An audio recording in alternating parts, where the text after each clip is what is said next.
everybody. It's Sunday, late afternoon at MBE. We got big 9 intake manifolds running over here. The other DMG.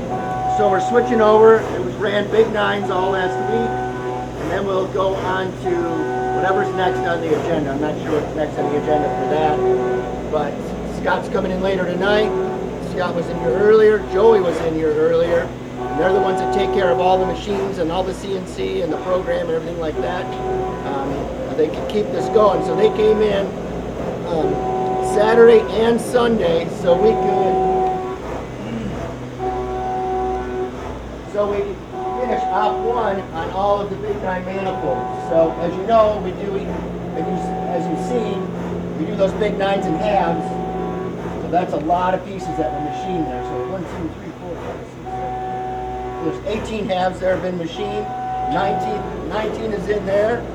So we'll be on to op 1 on these. It looks like by Tuesday or op 2 on Tuesday or Wednesday. And after they're op 2, then they go together and they're finished. So they're ready to go on big 9s. There.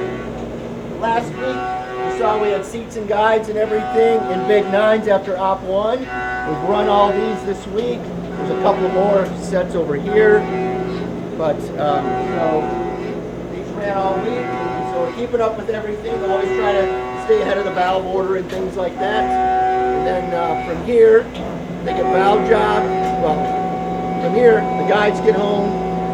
They get valve job, CC'd and decked, and then the manifolds get mocked up to assure that they line up with the ports. And then if they need valley trays at that point in time, we'll machine for the valley tray, put the O-ring in this, and machine for valley trays. And then come up here.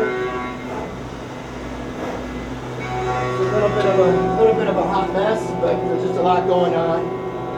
So we have this is Detroit Jackson's build here. So as you can see, this thing's getting very close to being finished. Got Lee House, very close to being finished. This manifold just needs to be ported. The rest of it's all been machined, so it's ready for port. So we got 2 more in front of that, and then we'll probably get to Lee. I believe that's the order. This one we can't say because this is for a grudge racer, so we won't say anything about that. And this is Neil Marr stuff, and you can see Neil Marr stuff's just about finished. Finished the valley tray. That's already well on its way, you can tell, so that won't be long. And that one's got to be ported too. And then we have a set here. This is for Scott Congrove, and Crumbliss builds his engines. So this is just an old set of 15s. He's also getting a set of MBE symmetrical heads, but he decided to update these, so we're updating these for him. So basically we're taking a 15-degree, very old Brodex head and probably bringing it up to about, well, as close as we can to 2020, but with this culture, it probably gets us to about 2001. But much more cross-sectional area at the short turn, so from here to here.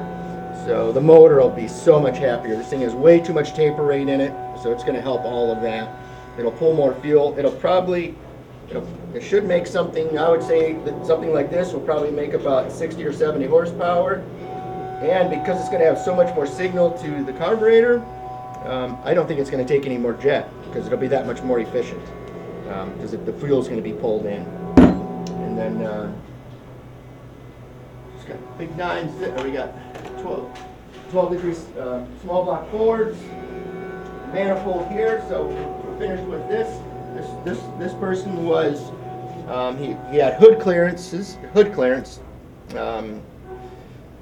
that he wanted us to try and help him with, but nothing I would ever suggest. But we did do a little bit more to this. We dropped the floor because we've taken so much off of this. We had to drop the floor to try and create some plenum volume for it, and so we could still have some line of sight to these end runners.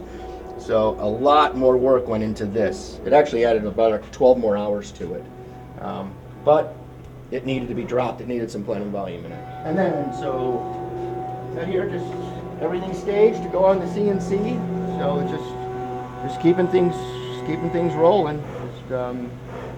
But pretty amazing. You got people like Joey and Scott that are willing to come in on Fridays or on Saturdays and Sundays to keep things rolling. That's pretty amazing, I will tell you. Very, very much appreciated.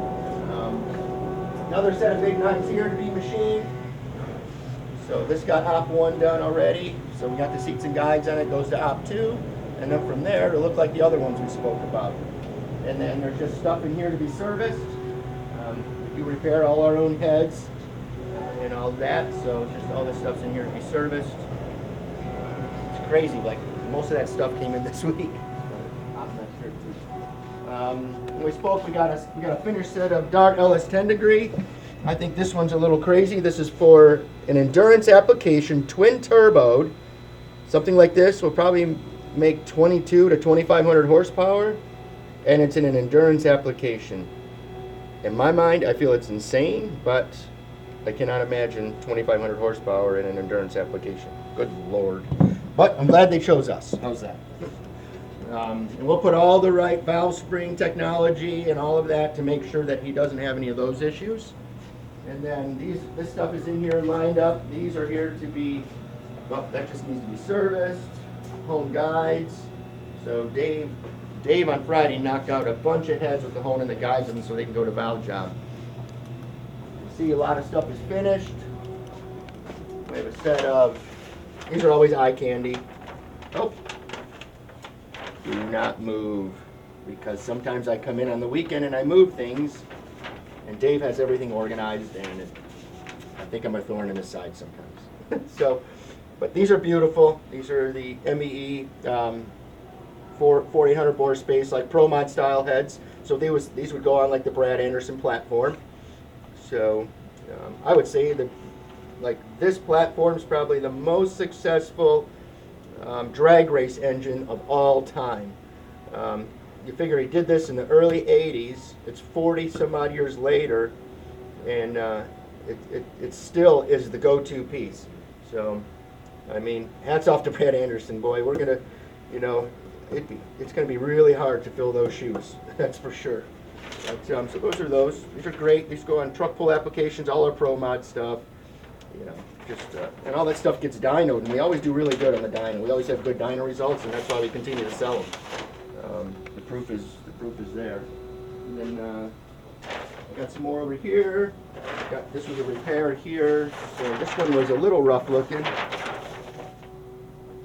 This is for Mr. Singleton. He has the Bone Crusher X275 car that Hank Stubbs is driving. So this was in here for repair. What happened was the valves that were in it, they didn't have enough cross-sectional area. So this was too thin here, which made it so the valve didn't have enough cross-sectional area in it. And it actually made the valve stretch, and the valve went into the port. So we have fixed all of that. And you know, when you call here, those are the questions that we ask. So we put a convex on that intake valve. We increase the rim length, there's a distance from here to here, and that way everything lives and it doesn't stretch. So we use the convex because then it allows us to put a dish in it, which takes weight out. So that's why we do all of that. Other things on this Pro Mod stuff that we do, you never run a dish valve on the exhaust valve. It needs all the mass of the titanium you can get in there near the head so it can dissipate the heat. If not, the valves bend. It's just things over time when you're around it all the time that, you know, everything is ever evolving.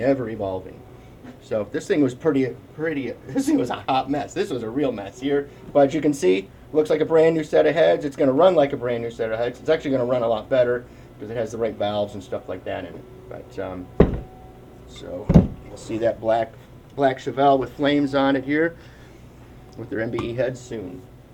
And then now we've got a set of T&D steel rockers here. We have some Jessel steel rockers here. And we have, I think all of us in the industry are lucky to have Jessel and T&D. I mean, that is the go-to. It definitely feels like you have to use one or the other because they both do great work. So this is the Jessel, and then the T&D sets over there. So this here is this, and then there's a set of finished heads here. So all this stuff is getting ready to be shipped. So this is a set. This is the bar here. Look at that rocker bar. You know, look at that. One-piece bar, 32 fasteners holding the bar on. This actually has a steel rocker system, a Jessel system. We also offer this in T&D. We do a little bit of both. Sometimes it's to the discretion of the engine builder or the end user, because we're a proponent of both. I think they're both excellent valve tray products, rocker systems. So set here, you can see it's for a power adder, has a soft chamber in it, and everything else just waiting on some parts. But truly, the parts have been getting better and better. And like I've said in other videos, we're very fortunate that we get treated very, very well by the vendors. And yeah, so just very grateful for that. But that's it's Sunday late afternoon at MBE, and everyone have a good night.